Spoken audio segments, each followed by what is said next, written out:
over total occupation, Jews in America find themselves accountable for the actions of a country over which they have no say.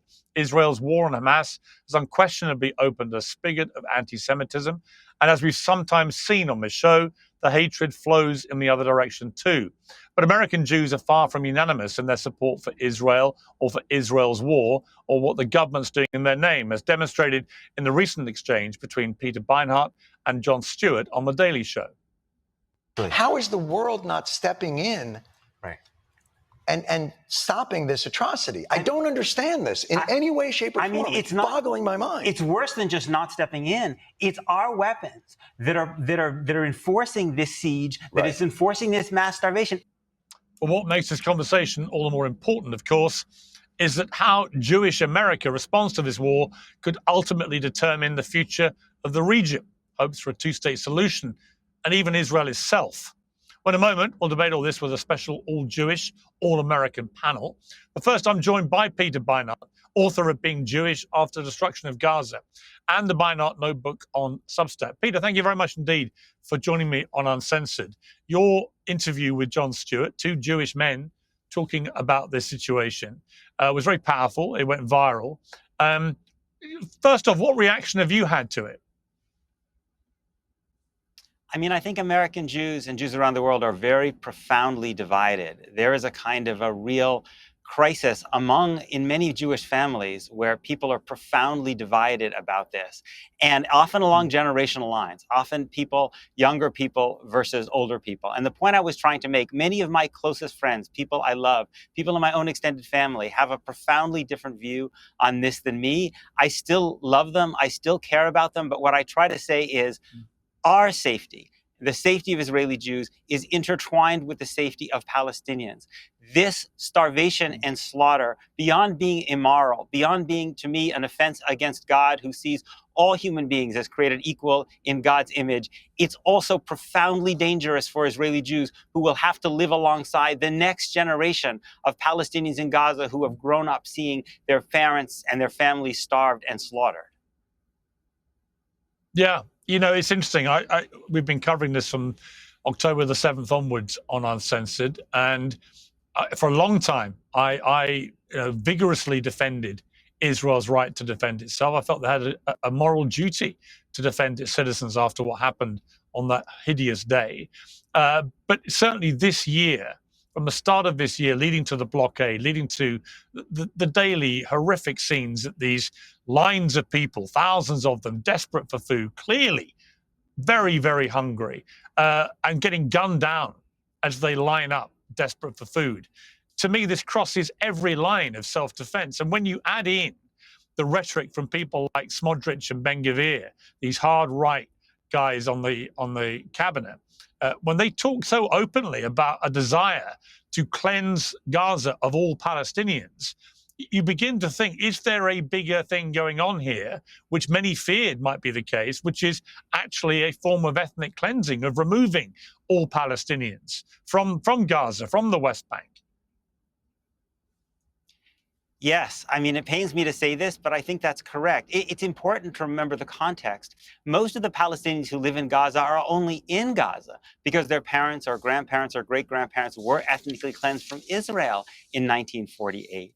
And I think that what happened on October 7th with that horrifying massacre, those war crimes that were committed by October 7th, is that Israel didn't know anymore how to live alongside Palestinians in Gaza, and it was not fundamentally willing, Israeli leaders, to face the underlying issue, the underlying core grievance, which is that Palestinians lack freedom.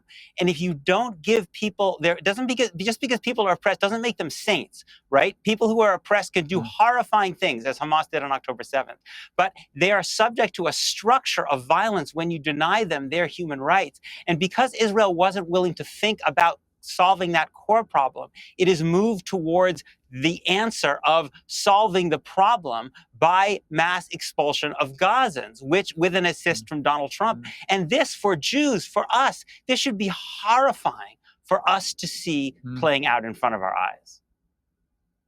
Yeah, I completely agree. And I think that people have tried to deliberately and disingenuously conflate genuine criticism of what Israel's government is now doing, and I've become increasingly critical of what they're doing this year and very vocal about it. And immediately, all the people on the pro-Israeli side who at the start of the war were cheering me from the rooftops for supporting Israel's right to defend itself, suddenly I'm anti-Semitic, I'm a Jew hater. And it's been relentless bombardment on X and other social media platforms. And yet there's been a real disconnect. That's why it's interesting about your reaction that you've been getting. A real disconnect with people I meet in the street. I've been in New York for a week. I've been in Los Angeles now. And I've only had Jewish people come up to me and some Israelis who've been thanking me for holding the government to account for what they're doing in their name. And for understanding what you have understood so clearly is that a lot of what is going on now will actually make lives less safe for Israelis and for Jews around the world, not safer. And it's for that reason I've been so critical. And I also think if you treat the Palestinians in Gaza, the innocent Palestinians, not Hamas, but the fact that 20,000 children have been killed, the fact that there's now obvious severe hunger, possibly the start of a famine, obvious starvation in many cases. The fact that there's this constant denial by people on the pro-Israeli side, I think it does all Israelis such a disservice. Absolutely. And I have to say, it's when I see people trying to defend the indefensible, the starvation and slaughter of an entire people, by invoking anti-Semitism, it really sickens me, to be honest.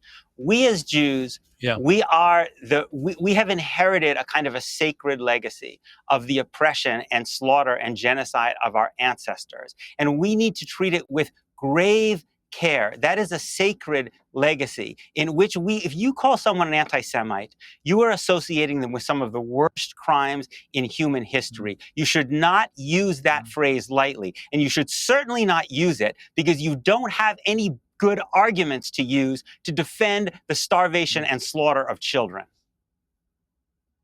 Yeah, I completely agree. I think it's such a lazy trope to throw around.